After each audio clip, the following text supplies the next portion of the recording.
How to find Golden Cross stocks on Finviz. Want to catch trend reversals early? The Golden Cross is a powerful bullish signal when the 50-day moving average crosses above the 200-day.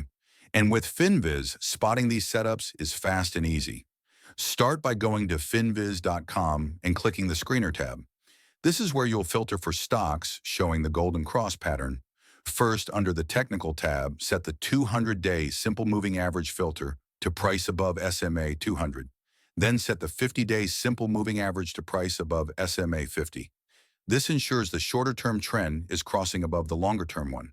Next, in the Descriptive tab, filter Average Volume to over 500K for liquidity and price to over $5 to avoid penny stocks. Finally, switch to the Charts tab and manually scan for the crossover. Look for the 50-day line curving upward and crossing over the 200-day line.